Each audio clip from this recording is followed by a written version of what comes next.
Hello Africa, it is Monday, a brand new week, the 19th day of February 2018. A very good evening and a warm welcome to yet another informative episode of your favorite Pan-African show, Bottomline Africa. My name is Yusuf Ibrahim. We have the very latest from Zimbabwe. We also have the latest from Ethiopia as well as South Sudan. Tonight also we're going to talk about what African governments, the various governments in all the 54 countries are doing to save the environment. Tonight, I'm going to talk to Peter Odengo, who is an environment consultant and a green economy champion. I'm also going to link up with Michael O'Brien Onyenka via Skype. He is a senior VP, Conservation International Africa. I'm sure that's going to be a very interesting conversation. But first things first, let's go straight to our highlights tonight. The man who is lying there was a very stubborn man. But at the same time, he was a human being. He had a heart. Zimbabweans stand up in their thousands for the memorial service of the late opposition leader, Morgan Tsvangirai. He will no longer be a minister to us, a representative of the government, if he does not respect our confidence. Traders in Mogadishu are up in arms of increased taxation as they accuse the government of corruption. I will use this opportunity to declare a moratorium on the use of the death penalty in the Gambia. Gambia celebrates their Independence Day with President Adama Barrow putting a moratorium on the death penalty. NEMA must undertake and is under very clear instructions a crackdown. Kenya's tough-talking new cabinet secretary for environment, Keriako Tobiko, outlined his agenda to save the country.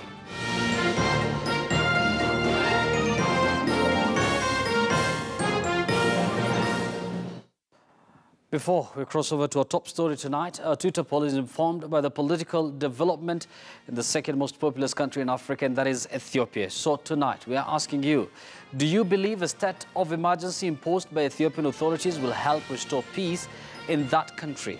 Do you think the state of emergency imposed by Ethiopian authorities will help restore peace in that country? The US has already criticized Ethiopia for that move. UK, Canada and some other European countries have already issued travel advisories to Ethiopia. So do you think the state of emergency imposed by Ethiopian authorities will help restore peace in that country? I'd like to hear your view. Our Twitter handle is at KTN News. You can as well tweet me at Yusuf Ibra. The hashtag as always is Bottomline Africa. Now let me begin with our top story tonight from the youngest nation in Africa. In South Sudanese rebels have released 2 Kenyan pilots they were holding after receiving compensation for the family of a civilian killed when their plane crashed last month. Now the plane came down in Akobo in the Greater Upper Nile region in early January, and the rebels asked for compensation for the family of a woman who was killed and for others who lost livestock. Alam Paul Gabriel, the deputy spokesman of the rebel SPLAIO, told Reuters that $107,000 had been paid. Rebels had asked for financial compensation for the death of 1 person and 11 cows, as well as the destruction of several houses in the crash. Now, the pilots had been held hostage for more than a month after their plane crashed in South Sudan's Upper Nile region. Last week, an insurance company agreed to pay the compensation demanded by the rebels there. Oil-rich South Sudan has been in the throes of civil war since 2013, months after President Salva Kiir fired his then deputy Riek Machar. The conflict has displaced a third of the population there, shut down most of the oil production, and strangled the economy of that country. Let me now take you direct to Zimbabwe, and huge crowds turned out in the Zimbabwean capital, Harare, for a memorial service in honor of the late opposition leader Morgan Tsvangirai. Many people wore red, the color of his party, the Movement for Democratic Change, well known as MDC. The service was held at Civic Square, where opposition supporters in the Mugabe era often gathered to protest in defiance of a police ban.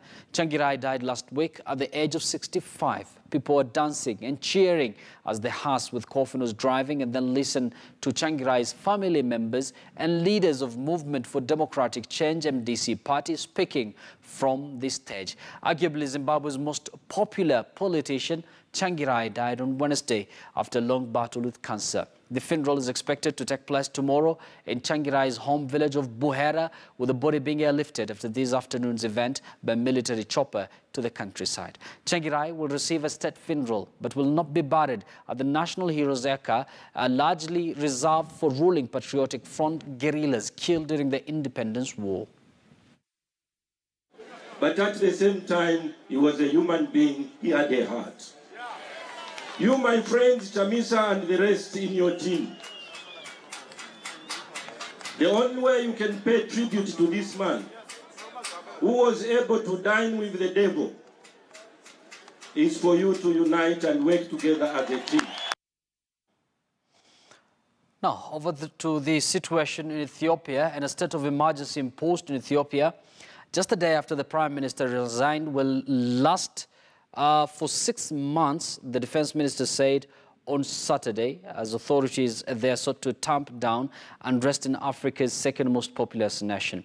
Now, outbreaks of violence had continued in parts of the country, and the government was banning protest, along with the preparation and dissemination of publications that could incite and sow discord. Defense Minister Siraj Fegesa told journalists. Prime Minister Haile Mariam Desalegn announced his surprise resignation in a televised speech last Thursday, the first time in modern Ethiopian history that a sitting Prime Minister had quit. He said he wanted to smooth the way for reforms. A day later, the government imposed the state of emergency. Parliament, where the four-party ruling coalition controls all 547 seats, is expected to ratify it within 2 weeks.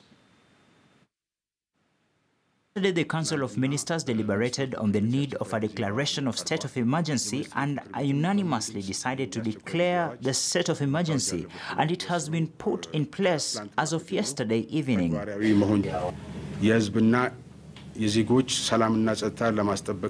order to keep the public and citizens' peace and tranquility, it is forbidden to stage, demonstrate, or be organized or move as a group. Details will be issued as directives. Anyone who conceives, leads, coordinates, or violates, or anyone who is suspected of participating in criminal acts against the Constitution and the constitutional order can be detained without a court warrant.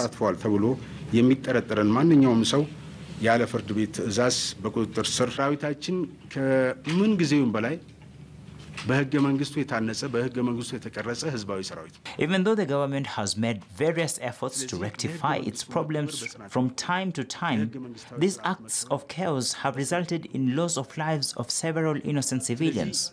A major economic destruction, and numerous citizens have been displaced from their location.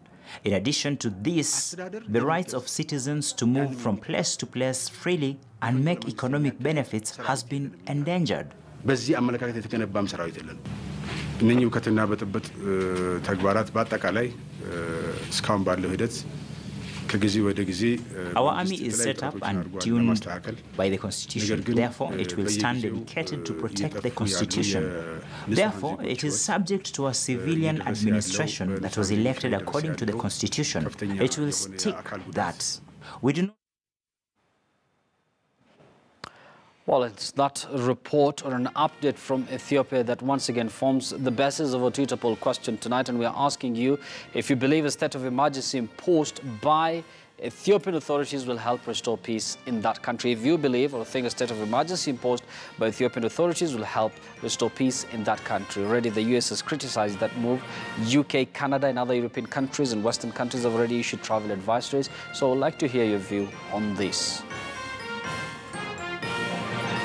Now, still in the Horn of Africa region, this time around, let me take you to some development in Somalia. And the top United Nations humanitarian official in Somalia has commended the drought relief and recovery efforts of the authorities in the northern state of Puntland, while cautioning that the current humanitarian crisis was far from over. The UN's humanitarian coordinator for Somalia, Peter de Klerk, was in Puntland's capital, Garowe, over the weekend in the wake of a series of meetings with officials, including the federal member states, President Abdiweli Mohammed Ali. De Klerk also serves as the Secretary General's Deputy Special Representative for Somalia and the United Nations Resident Coordinator, speaking on the collective response so far to the drought that has affected Puntland and the rest of Somalia for over 5 failed rain cycles. De Klerk said that while 2017 was a good year in terms of close cooperation to avoid the worst impact of the drought, further effort will be needed. In 2017, drought-related famine was averted through the efforts of Somalis and the international partners. About how we can best reach the people in Sol and Sanaag in terms of providing them the assistance that they deserve and that will keep them from being affected by this drought and possibly falling into famine. And we're hopeful that there will be a way forward on this. Today we specifically discussed the issue of the drought, which we expect may be imminent, and how we can mitigate the effect of that drought, how we can help the people who have been displaced in the previous droughts and other issues, and our discussion and other matters also for UN and for Puntland, and our discussion and frank and candid discussion really was, I think, very fruitful, and we thank him for taking the time to come here and spend 2 days with us. And still in Somalia, Somali traders boycotted business on Sunday to protest tax hikes imposed by the government. The stalls in Mogadishu's sprawling Bakara market, a lifeline for the city and surrounding areas, remained closed for the day. Somalia's central government imposed a 5% sales tax last month, part of its efforts to win billions of dollars in international debt relief. The finance minister said domestic revenue was up to $141 million in 2017 from $110 million. Somalis say they are reluctant to pay up to an administration that many consider corrupt and inefficient. Almost all of Somalia's budget goes on paying its politicians and civil servants. Ordinary citizens see little being spent on improving public health, for instance, education or infrastructure in their bullet-scarred city. Our needs and give us respect and reduce the tax so we can work smoothly in the market.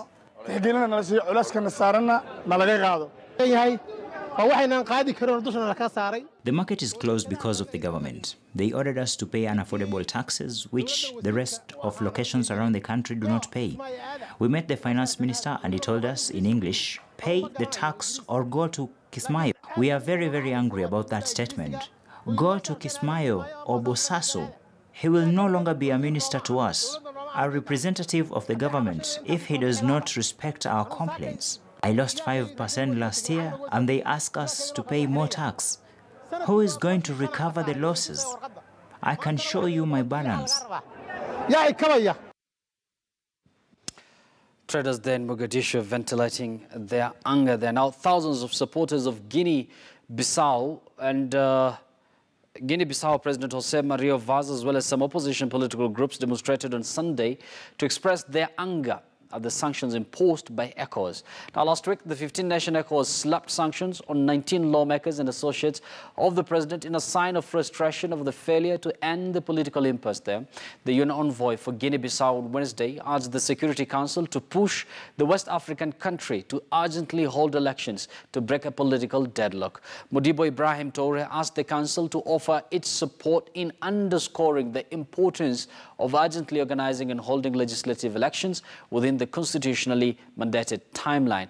Guinea-Bissau has been in the throes of a power struggle since August 2015, when President Jose Mario Vaz sacked then Prime Minister Domingos Simoes Pereira. The envoy urged world powers to support a peace mission set up by the West African ECOWAS group and ensure it stays in Guinea-Bissau until presidential elections are held in 2019.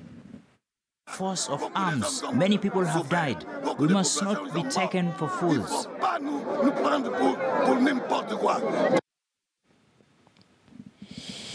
Now, Gambian President Adama Barrow has put a moratorium on the death penalty with a view to abolishing it completely as the Gambia celebrated its Independence Day in Banjul. Now, the Gambia was readmitted to the Commonwealth on Thursday. Welcome back following the democratic election of President Adama Barrow, who reversed a shock pullout in 2013. His predecessor, Yahya Jammeh, suddenly withdrew the impoverished West African nation in October that year, branding the group an extension of colonialism as he lashed out at international organizations.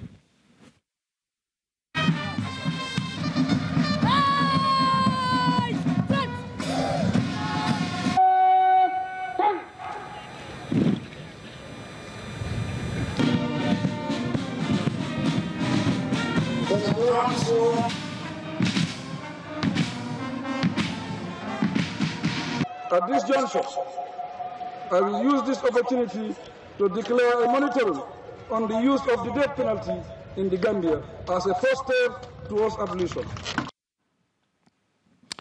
Adama Barrow there, the Gambian president speaking. Now, let me take you to Rwanda, where our Kigali-based correspondent Eugene Anangwe is telling us about the news-making headlines in that country. Right, so some of the stories making headlines right here in Rwanda is definitely, one of them is definitely the issue of the planned phase-out of second-hand clothes, popularly known as mitumba in Kenya, but chagua in Rwanda. Now, President Paul Kagame has already pronounced himself on this particular issue, stating that Rwanda will not back down on the planned phase-out of the second-hand clothes. Of course, the country also saying that it is ready to actually phase out this particular textile, of course, to boost the textile industry right here in Rwanda.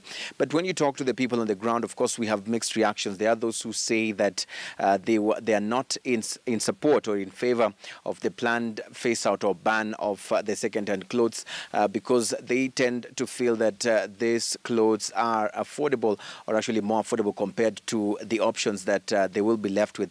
And, of course, this goes to show you the efforts that are being put by the Rwandan government to promote locally made products, especially in the Made in Rwanda campaign.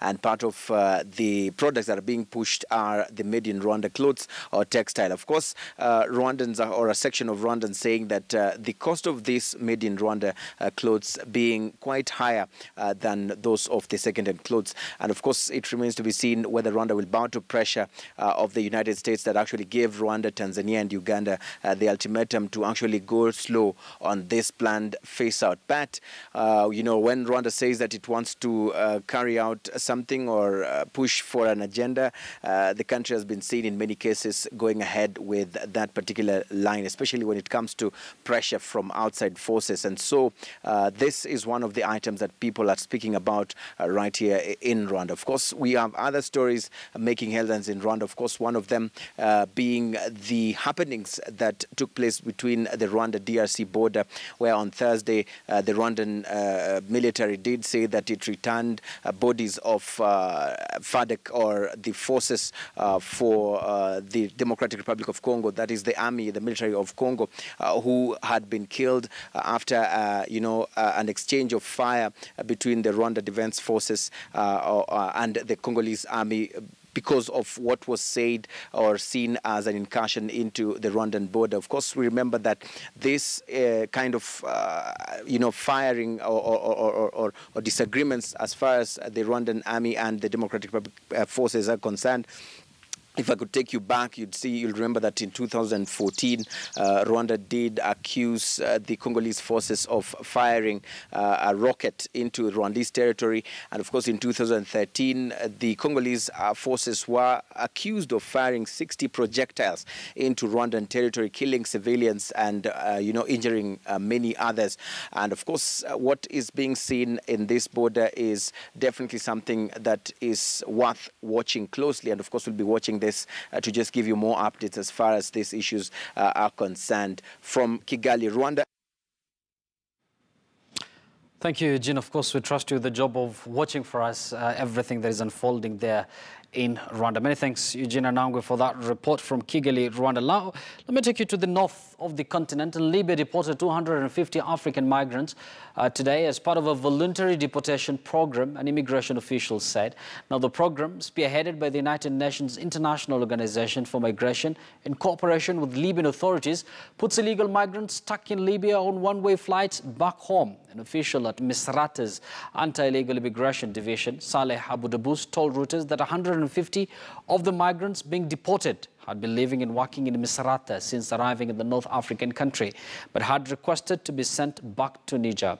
Now, the remaining 100 migrants had been held at a detention center in Misrata and were given a new set of clothes as well as food and drink before arriving at the airport. From northern Libya, many of the migrants are put out to sea by smugglers in the flimsy, inflatable dinghies, hoping to be picked up by international ships and brought to Italy.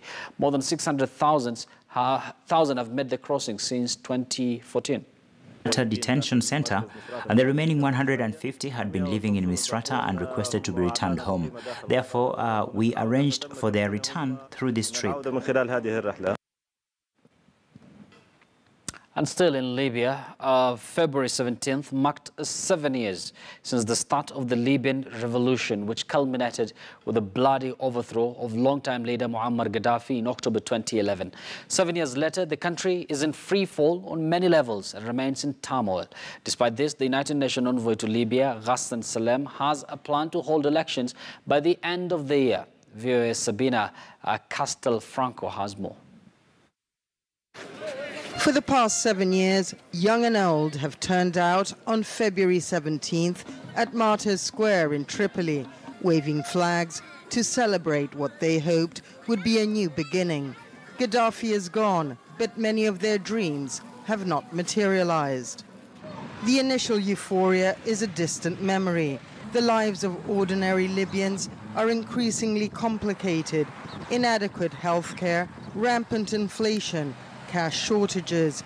Fuel also is a problem in this oil-rich nation. On the political level, little has changed since the turbulent days of 2011. Armed groups are a sign of deep divisions and of the difficulty facing the current unity government to actually govern. The UN-backed Government of National Accord has very little command and control over Tripoli, where it is reliant on its alliances with local armed groups. Beyond that, it has even less.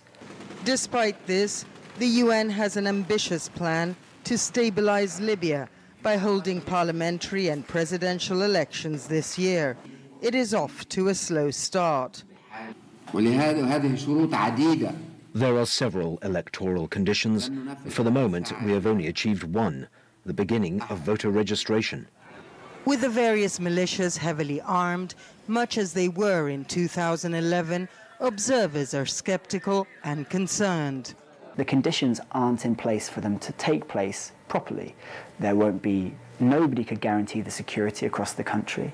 How could the UN guarantee that the actors involved would accept the results, whatever happened? Unlike 7 years ago, there is little reason to celebrate these days. For Libyans, it is a daily struggle to live with the reality of an extremely fragmented country. International experts say it will take much effort to bring the unity and peace that, for Libyans, exists only in their dreams. Sabina Castelfranco for VOA News, Rome. Now, let me take you to Togo, where after 6 months of political crisis there, a dialogue between Togo's government and the opposition opened today is seen by many as the last chance to resolve a bitter dispute over the rule of embattled President Faure Gnassingbé. But the talks have raised a welter of emotions in this tiny West African country, ranging from hope to incredulity. The decision to come to the negotiating table follows 5 months of massive public protest against Gnassingbé, who currently holds the rotating chairmanship of West Africa's regional bloc, well known as ECOWAS. Almost every week there have been huge marches through the streets demanding that he resigns and to limit the presidential term to just 2 mandates. On social media, many skeptical voices are speaking out against holding an umpteenth dialogue in Togo, which has been ruled for 50 years by the same family.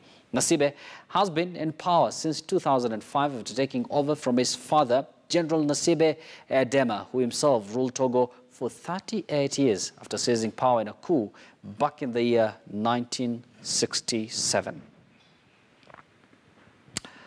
Now, here in Kenya, anti-poaching dogs are wildlife's best friends. 5 puppies are being trained by American experts to join a tracker dog unit, which has become pivotal in the fight against poaching in Kenya's Mara Triangle. Here's the story. Shikaria may only be 5 months old, but she's already in training, sniffing out a ranger posing as a poacher in the savannah. She's one of 5 puppies being groomed for a tracker dog unit in Kenya's Masai Mara Reserve. Top of her class, her trainers believe she's got what it takes. Dogs that are active, dogs that like to eat, play a lot, things like that. But like I said, genetics and drives is what we're looking for, the proper drive to do the work. This canine unit has become essential in the fight against poaching in the Mara Triangle in southern Kenya. Over 1 million wildebeest and tens of thousands of other animals cross from Tanzania on their annual migration, attracting hordes of tourists, but also poachers seeking an easy target. They normally put wire snares, and maybe they can chase into valleys and use the machetes, the swords, and the pangas to cut them. During migration season in July and August, the rangers find thousands of deadly snares set up in the park. The main challenge here is poaching for the commercial bushmeat trade, which in 2014 a government-appointed task force warned was reaching unprecedented levels. The canine unit has grown from 2 tracker dogs in 2009 to 4 dog trackers and 2 detector dogs trained specifically to sniff out ivory and guns at the entrances to the park. There's still a lot of work to do, but we caught over, I think, 4,000 poachers in the last 18 years. So that speaks great, how much they put effort to it. Without that, we could have thousands and thousands of animals dead. And with this next contingent of trainees, the unit is set to grow even further. The 5 puppies only have a few weeks left to prove they're up to the task, which is becoming more urgent by the day. Very positive initiative there from the Mara. And that report takes us to a very short break. But when Bottomline Africa returns, we'll have a studious discussion tonight, which has everything to do with the environment agenda. What are African governments doing to save the environment? In studio, I have Peter Odengo, is an environment consultant and green economy champion. Also joining me via Skype is Michael O'Brien Onyenka, who is the Senior Vice President, Conservation International Africa Division. All that after this very short break. Stay with us.